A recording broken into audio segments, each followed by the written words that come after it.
جب ان سے کہا جاتا ہے کہ جو کچھ اللہ نے نازل کیا ہے اس پر ایمان لاؤ تو وہ کہتے ہیں کہ ہم تو صرف اس چیز پر ایمان لاتے ہیں جو ہمارے ہاں یعنی نسل اسرائیل میں اتری ہے۔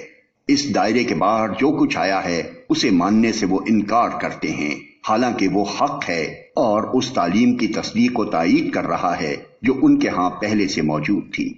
اچھا ان سے کہو اگر تم اس تعلیم ہی پر ایمان رکھنے والے ہو جو تمہارے ہاں آئی تھی تو اس سے پہلے اللہ کے ان پیغمبروں کو جو خود بنی اسرائیل میں پیدا ہوئے تھے کیوں قتل کرتے رہے؟ تمہارے پاس موسیٰ کیسی کیسی روشن نشانیوں کے ساتھ آیا، پھر بھی تم ایسے ظالم تھے کہ اس کی پیٹھ موڑتے ہی بچڑے کو معبود بنا بیٹھے۔ پھر ذرا اس میثاق کو یاد کرو جو طور کو تمہارے اوپر اٹھا کر ہم نے تم سے لیا تھا۔ ہم نے تاکید کی تھی کہ جو ہدایات ہم دے رہے ہیں ان کی سختی کے ساتھ پابندی کرو اور کان لگا کر سنو۔ تمہارے اسلاف نے کہا کہ ہم نے سن لیا مگر مانیں گے نہیں، اور ان کی باطل پرستی کا یہ حال تھا کہ دلوں میں ان کے بچڑا ہی بسا ہوا تھا۔ کہو اگر تم مومن ہو تو یہ عجیب ایمان ہے جو ایسی بری حرکات کا تمہیں حکم دیتا ہے۔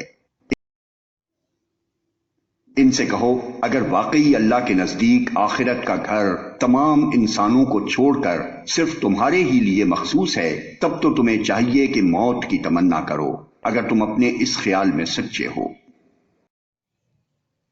یقین جانو یہ کبھی اس کی تمنا نہ کریں گے، اس لیے کہ اپنے ہاتھوں جو کچھ کما کر انہوں نے وہاں بھیجا ہے اس کا اقتضا یہی ہے کہ یہ وہاں جانے کی تمنا نہ کریں۔ اللہ ان ظالموں کے حال سے خوب واقف ہے۔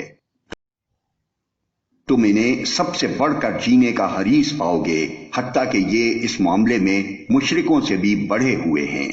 ان میں سے ایک ایک شخص یہ چاہتا ہے کہ کسی طرح 1000 برس جیے، حالانکہ لمبی عمر بہرحال اسے عذاب سے تو دور نہیں پھینک سکتی۔ جیسے کچھ اعمال یہ کر رہے ہیں اللہ تو انہیں دیکھ ہی رہا ہے۔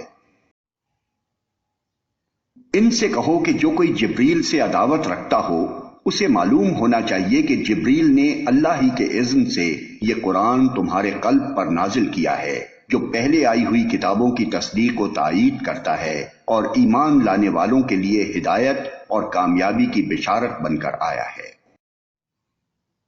اگر جبریل سے ان کی عداوت کا سبب یہی ہے تو کہہ دو کہ جو اللہ اور اس کے فرشتوں اور اس کے رسولوں اور جبریل اور میکائیل کے دشمن ہیں اللہ ان کافروں کا دشمن ہے۔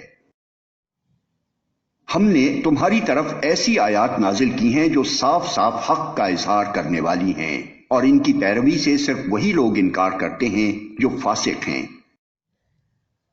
کیا ہمیشہ ایسا ہی نہیں ہوتا رہا ہے کہ جب انہوں نے کوئی عہد کیا تو ان میں سے ایک نہ ایک گروہ نے اسے ضرور ہی بالائے طاق رکھ دیا، بلکہ ان میں سے اکثر ایسے ہی ہیں جو سچے دل سے ایمان نہیں لاتے۔